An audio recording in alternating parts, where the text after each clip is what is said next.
Hi, this is Emerald and welcome to the Diamond Net. And today I want to talk to you about feeling uncomfortable negative emotions when seeking enlightenment.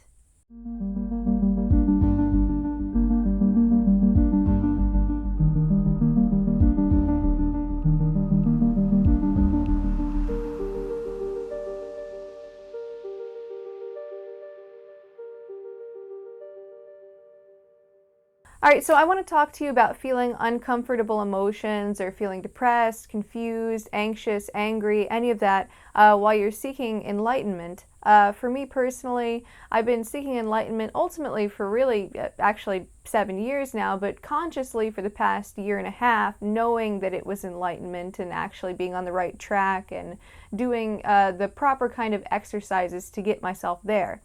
So with these exercises, they're sort of deconstructive in nature.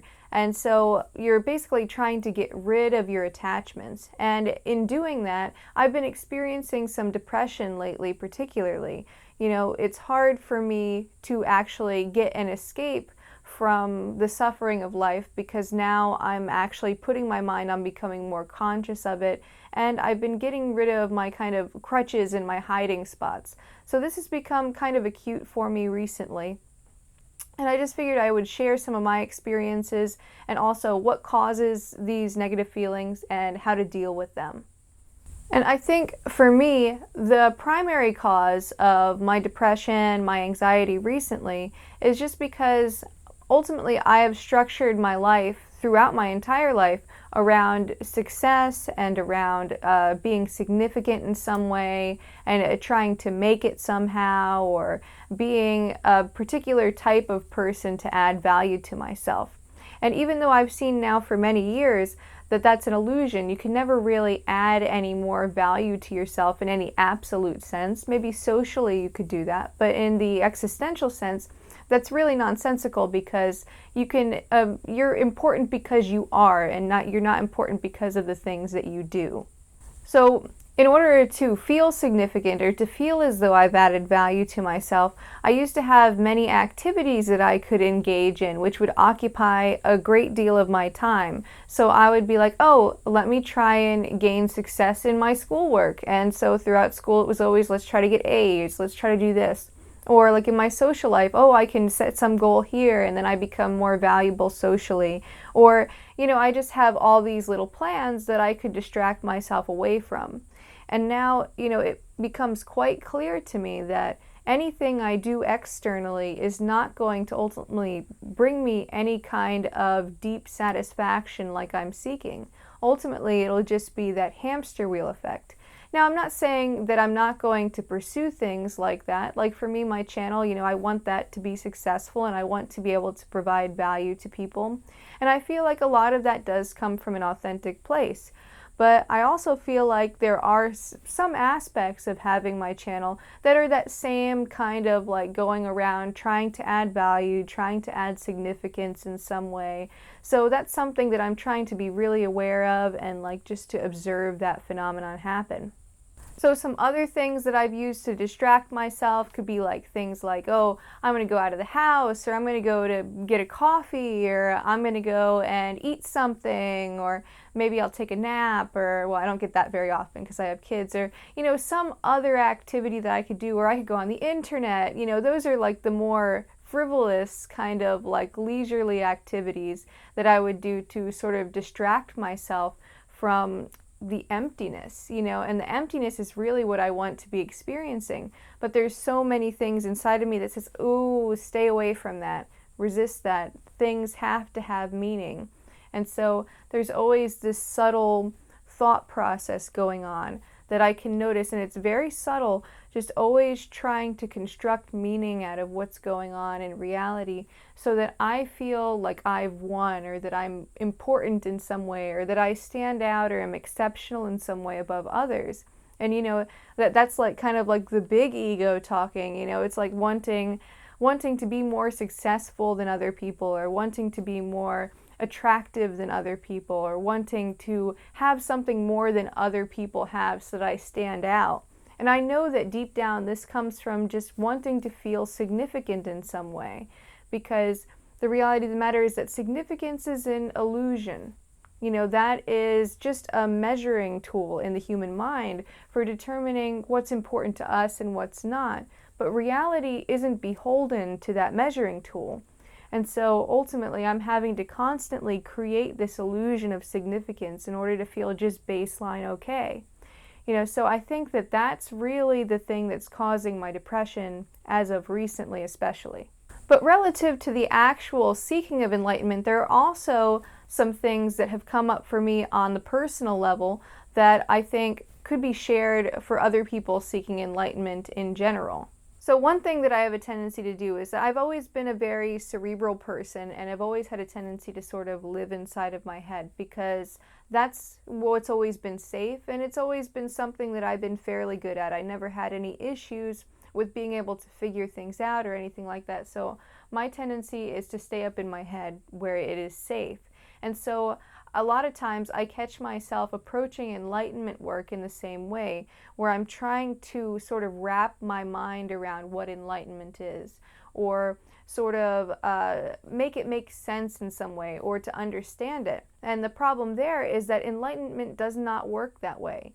You could think and think and think, and you can never think your way to enlightenment. Enlightenment is something that you realize that you already are, and it's about experiencing. So the mind is never where you're going to find your enlightenment. Also, on top of that, because of the pattern that I had mentioned before about me wanting to be significant, I have to create standards in order to determine what's significant or not. So this was something that I was always engaging in unconsciously when I was a teenager. So I would say, being a hardworking person, yeah, that's like the most important trait for a person to have. And so because I'm hardworking, oh look, I'm more hardworking than anybody else. And so like I'm competing in a game against people who don't even know they're playing the game. Maybe they value something else other than hard work.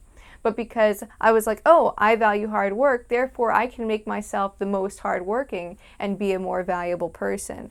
Or let's say if I valued creativity above other things, and then I make myself the most creative person because I work on myself in that way, and then I start to judge people like, oh yeah, I'm more creative, but yet again, other people don't know that I'm playing that game with them. They could be playing the same game with me, like, oh, I'm a better car mechanic, so I'm better, or I'm the most practical, so I'm better. So this game can be played where you're having to sort of cherry pick a bunch of traits from reality out of the infinite amount of traits in reality, and then say, oh, these are the ones that are the most important. And then you make yourself good at them, and then you can start to think, oh, well, maybe in some ways I am maybe the most important person. And I think that this is a really common human phenomenon. And I think that this personally stands in the way of me seeking enlightenment because automatically there's a certain degree of dogma that has to come along with that. There's a certain degree to which I have to draw blacks and whites in order to just feel baseline okay with myself. So there's this discomfort that I have if I'm getting rid of those judgments, because now I don't have any traction to make myself any more significant than anyone else. Because ultimately I have to come to grips with the fact that, oh, I'm not more significant than anyone else. And in fact, significance isn't really real. So I've essentially been chasing a carrot that doesn't even exist. All right, so now that I've talked a little bit about things on a personal level, I want to talk about like seeking enlightenment generally, doing the consciousness work and the deconstructing, what it's a lot like. So think about reality, living under the ego consciousness paradigm as like standing on a bed of nails or laying down on a bed of nails. Now, because all of the nails are really, really close together, a person with a fully intact ego is going to be able to kind of go unconscious to the discomfort from the bed of nails. Now, it's going to always be uncomfortable. There's always going to be suffering there from the ego consciousness paradigm. But it's going to be a manageable suffering where you're not really too aware. You could kind of forget maybe that you're on a bed of nails because it's basically, they're so close together that they don't poke you that hard. Now, when you start to do consciousness work and you start to deconstruct your beliefs and your attachments, that's kind of like removing nails from that board, and they're removed for good. And once the board is gone, then you don't have to have the suffering of living your life on a bed of nails. But in the meantime, you're pulling out these little nails, these little attachments that you have, and with that, your weight gets dispersed less evenly. And so there's a lot of discomfort in doing enlightenment work. And you'll get all kinds of different emotions coming up that might be negative, like you might have to look at some of your shadows. You might have to get rid of your most cherished meanings or your most cherished ideals. And it's going to be kind of uncomfortable. You might even have urges just jump up like depression or anxiety. You might even get suicidal thoughts. These things are not uncommon to come up when you're seeking enlightenment, because it is such a destructive process. And in fact, I've heard it called the death of 1,000 cuts somewhere. If you're not familiar with the death of 1,000 cuts is basically where it's an ancient torture practice where you basically start at the fingers and you just start cutting up and up and up and up, and it's death in the most painful way possible. And so psychologically, that's kind of what you're doing with enlightenment work. You're removing attachment by attachment by attachment. Now, the pain and the suffering, that's an illusion. You don't have to suffer through this. But chances are, if you're coming from the ego consciousness paradigm, you're going to suffer a bit. Another reason for depression and other uncomfortable emotions to come up when seeking enlightenment, generally speaking, is because if you try to understand enlightenment intellectually, which is really the only way you can even come to think about enlightenment from the ego consciousness paradigm, because that ego is so thick, and you really have to have a glimpse or an experience of enlightenment to really know it. And I'm very, very fortunate to have had that many years ago, so I kind of have this perspective where I can look at that and say, oh, that glimpse that I had, that's what I'm doing all this for, because it's the most amazing feeling. It's complete detachment, and you get to just be, and I mean, words don't really express, but a really beautiful experience in general. Most beautiful experiences of my life happened 2 times. So I'm very, very lucky to be able to look back on that experience and remember that that's what I'm going for. But if you listen logically to the concepts espoused when people talk about enlightenment, ideas like emptiness and not having a self, or meaningless, emptiness of nature, nothing has any significance or value, that might cause you to actually get depressed, because when you think about that from the ego consciousness paradigm, all you know is your measurements of reality, and you measure them in value and in significance and in mattering. And that's how you have come to think of things as good or bad, or good, better, best, or this is worth pursuing, this is not worth pursuing, this is worthwhile, and this is worthless. And so we're used to thinking about things very dualistically in that way. And so because that's how we measure society, when we think, oh, the world is empty of meaning and nothing matters, we think, oh, well, that means everything's bad and negative, and that's cause for me to be depressed. But what you have to understand is that all of those measurements that you were using in the first place are not real. They're illusions. They're just tools that the human mind uses to interface with reality. So if you're hearing those concepts and you're thinking like, ooh, I don't want to come face to face with emptiness or accept that there's no self, or maybe there's even a denial that there's no self, that there's definitely a self in here, like a kind of a clinging to what you've always known, the reason why is because you're approaching enlightenment on an intellectual level, and the intellect cannot understand enlightenment. I mean, it can't really place it anywhere. It has to be experienced itself. Enlightenment is kind of like trying to explain the color blue to somebody who has been blind their entire life. You know, you can maybe try to relate it to some other sensory experience, like, oh, blue is a cool color, and then, you know, they could relate it back to that, but there's only really so much you can do. It just does not translate. And the realization of enlightenment is the same way. You could hear these concepts and understand them intellectually, but it doesn't really make a difference. It's not going to help you to realize enlightenment. It's just possibly even going to create more dogma for you to base beliefs around. And so this is something that I've been struggling with personally myself, where it's like, okay, I've had these experiences, and then I know all the theory behind enlightenment, and I can make a connection between my past experiences and those things. And so it sort of tricks me into thinking that I know more about it than I do. But the reality of the matter is that I'm still very much within the ego consciousness paradigm right now. Another reason why negative emotions might come up is because it's directly relating to your ego resisting things. Now, don't get me wrong, there's no actual entity in yourself called an ego that's doing that.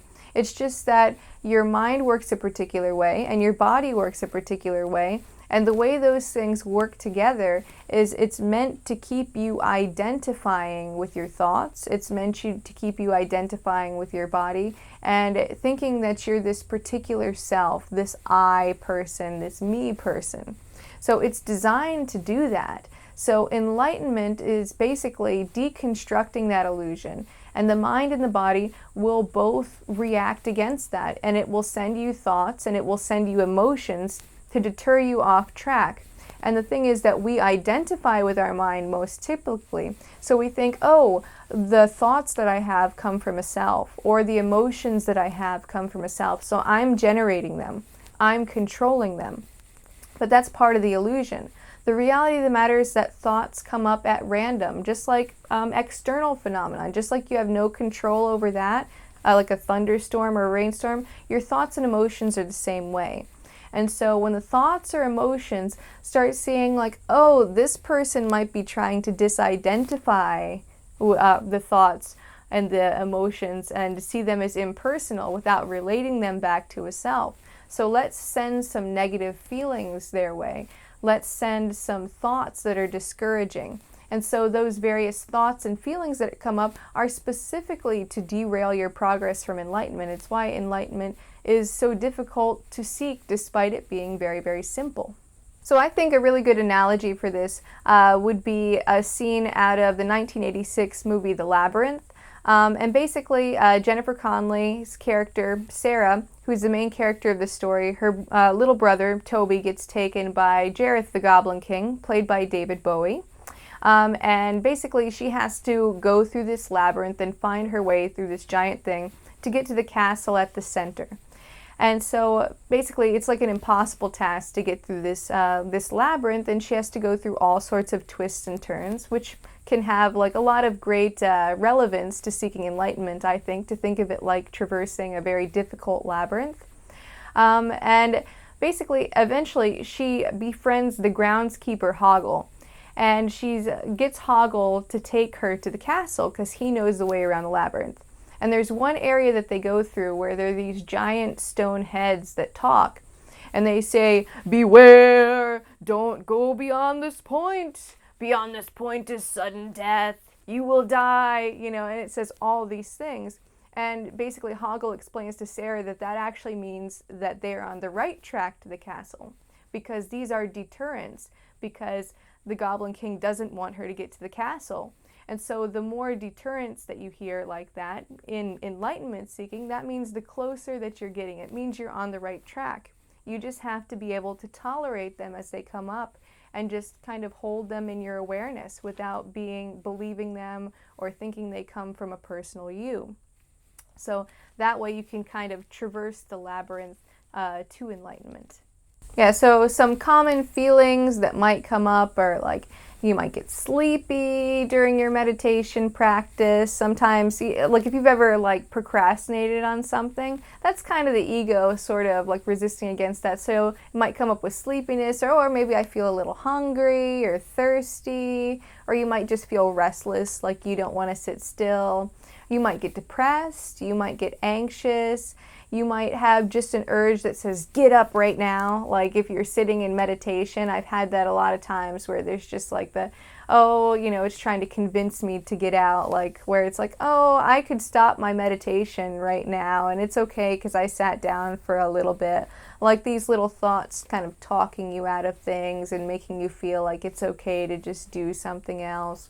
Feelings of like listlessness, laziness, any kind of emotion that's going to really get you off track.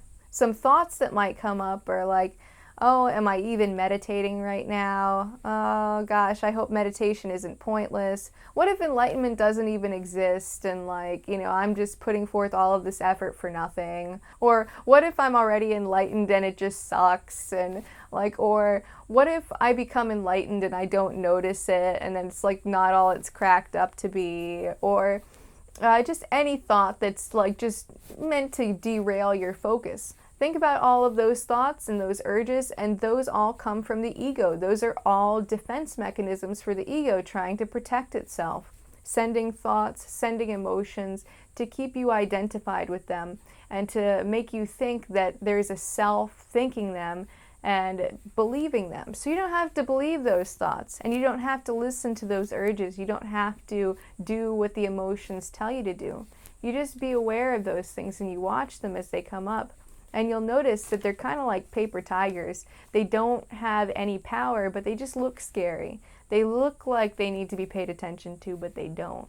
Also, if you have urges during meditation that say, get up right now, or like little feelings like, oh, I don't have to sit for meditation today, it's fine, I could just do it some other day, or, oh, maybe I might just need a nap before I do my meditation, and then I'll do the meditation later. That's all ego trying to talk you out of being with yourself, because it knows that if you are able to see through the illusion, then it's inevitable. You'll become enlightened. And that's not really what's supposed to happen. You're supposed to remain identified with ego throughout your life.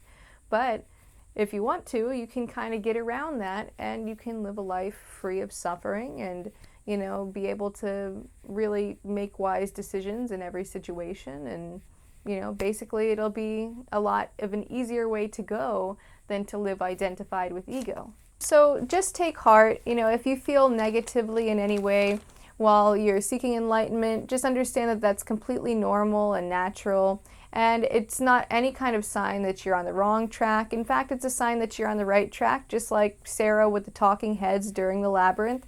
It's just a sign that maybe you've broken through some barriers in your own mind, and now things are just getting a little bit uncomfortable. So with that discomfort, don't do any action from that sense of discomfort. Just focus on that as a neutral emotion or as a neutral thought. Let it be there and just continue on with what you're doing and just hold space for that discomfort. And seeking enlightenment doesn't have to be an experience of suffering, but oftentimes it is, and just feel okay with letting yourself be a little bit human. Let yourself make mistakes. Let yourself feel negatively, because those are natural feelings that come up, just as a product of the mind-body complex. Alright, so that's all I have for you today. I hope that you enjoyed this video. If you did, go ahead, click the like button and subscribe. Also, if you're interested in more videos about enlightenment, I got plenty more coming up. I'm seeking enlightenment personally, so you'll find a lot of more personal insights woven in there from me as time goes on. I also have kind of a bit of an interest in more of what I would want to call breadth spirituality, where I look into archetypes and astral projection, things like that. So those things are of interest to me. I do make a distinction between enlightenment and those things, because those are very different things. But those are pretty interesting for me too, and I'll be going over various spiritual maps and just various things about human psychology that interest me personally and might be helpful to you. So if that's of interest to you, you should definitely subscribe to this channel. I'm going to try to get on a schedule of posting once per week. I'm trying to go through a series of channel improvements right now, so you'll be seeing those as time goes on. But other than that, that's all I have, and until next time, keep becoming more you.